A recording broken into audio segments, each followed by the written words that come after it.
بسم الله الرحمن الرحيم. قبل ما نبدأ الحلقة خلينا نصلي على النبي. تبدأ الحلقة النهاردة وراجل بيشد عربيته ولته وبنكمان وبيدوله فلوس، وبعد كده بيدخلوا العربية وبيشوفوا كريزي وإيميليو هما ميتين. بيشغلوا العربية تاني بس مش بتشتغل، وبتشكلوا العربية هتروح على بيت مين. في الآخر القرار بيبقى على بيت بنكمان، وبعد ما يتخلصوا من الجثث هيبعدوا عن بعض، وبيحاول والت إنه يشغل العربية والمرة دي بينجح. بس هما بيتكلموا بيسمعوا صوت جاي من جوه، وبيظهر إن كريزي لسه ما ماتش. وبنرجع لولت وهو بيفطر مع عيلته، بيرن التليفون بس ما بيردش، بيرن مرة تانية وبيكلم بنكمان على انه من خدمة العملاء. فبيقوم ولت ويرد عليه، وبيطلب بنكمان من ولت انه يروح للبيت، بس ولت بيقول له بعد المدرسة، وبيودع مراته ويمشي. بتشك فيه مراته، وبتدخل مراته تتصل بالرقم عشان تتأكد كان بيكلم مين، بس محدش بيرد عليها. وبنروح لولت وهو بيشرح للطلاب، وبعد ما يخلص المدرسة بيروح على المعمل بياخد علبتين من الأسيد القوي. بعدين بنرجع لبنكمان وهو بيحاول يداري الإصابة اللي في وشه، وفي الوقت ده بيسمع صوت من العربية. لما بينزل بيلاقي كريزي هرب، فبيطلع عشان يدور عليه. وولت رايح لبنكمان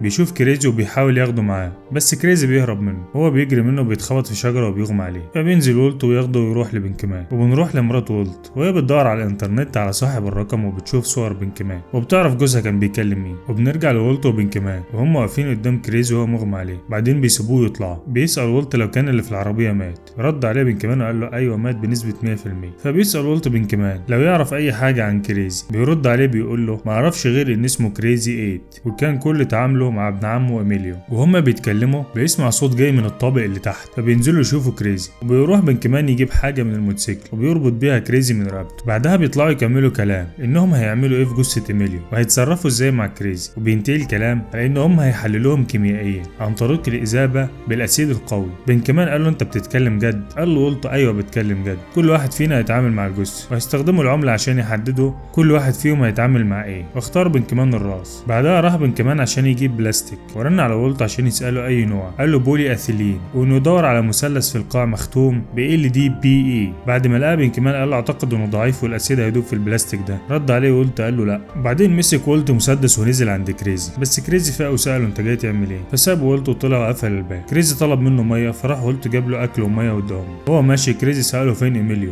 هو مات. لكن ولت ما برضاش يرد عليه وبيسيبه ويطلع. قعد على الترابيزه وحاول يلف حشيش، وبعد ما نجح ولعها. ولما جه بنكمان وشافه قعد يضحك ويقول له انت بتشرب حشيش؟ سأله ولت قال له انت اشتريت ايه؟ قال له ولا حاجه، ما لقيتش بلاستيك مناسب في المدينه كلها يقدر ياخد جثه. رد عليه ولت وقال له ما عرفتش يجيب اتنين، الرجلين في واحد وباقي الجسم في واحد تاني. سأله عملت ايه مع كريزي؟ قتلته؟ بس سمع صوت كريزي. قال له ايه ده انت لسه ما قتلتوش؟ قال له لسه. وقام ولت عشان يمشي عشان عنده ميعاد مع الدكتور، ووعدوا انه هيقتله بكره. وهو مع مراته عند الدكتور بلغتهم ان مراته حامل في بنت. قال ولت ده اللي انا كنت بتمناه. وخرجت الدكتور. بعدها مراته سألته مين جوسي بنكمان اللي كلمك النهارده؟ كاتب على صفحته انه انضم بوين، هو حد من طلابك؟ قال لها اه. قالت له يبقى مين؟ وايه السر اللي بينكم؟ وما جيتش امبارح ليه غير الساعه 2 بالليل؟ وما قلتليش انت كنت فين؟ قال لها انا اشتريت منه حشيش. قالت له حشيش؟ نسيبك شغال في وحده مكافحه المخدرات وانت بتشتري حشيش؟ انت مشكلتك ايه؟ قال لها انا ما كنتش لاقي نفسي مؤخرا، بس انا ما زلت بحبك وده ما غيرش حاجه. وبنروح لبنكمان وهو بيطلع جثه إيميليو، بس بتيجي زوجة ولت وبتطلب انها تتكلم معاه، بيمنعها عشان ما تشوفش الجثه. وفي النهايه بيتكلموا وبتهدده انها هتبلغ عنه لو باع حشيش تاني لجوزها او اتصل بيهم تاني، ووعدها انه مش هيعمل كده. بنشوف بنكمان وهو بيطلع جثه إيميليو بيحطها في البانيو وبيحط عليها الاسيد. ونروح لولت وهو داخل على بنكمان وبيقول له بنكمان ان مراته جت هنا وهددته وكانت هتمسكه هو بينقل جثه إيميليو. وساله انت ليه قلت لها ان انا بعت لك حشيش؟ قال له عشان ده افضل من ان انا اقول لها على اللي انا عملته، وافضل كمان من ان انا اقول لها ان انا قتلت شخص. رد بنكمان قال له انا حطيت إيميليو في البانيو وحطيت عليه الاسيد. قال له قلت بانيو؟ قصدك ايه بالبانيو؟ طلع عشان يشوف، بس قبل ما يوصل سمع صوت من الطابق اللي فوق، صوت ميه نازله. وفجاه لقى البانيو بالجزء اللي تحته بقايا إيميليو وقع قدامه. بص له وقال له ما كانش عاجبك البلاستيك اللي قلت لك عليه، بس انت ما تعرفش ان الاسيد بيدوب المعدن والصخور والسيراميك والزجاج كمان، عشان كده حصل اللي انت شايفه ده. وكده تكون انتهت الحلقه الثانيه. في الختام سبحانك الله وبحمدك اشهد ان لا اله الا انت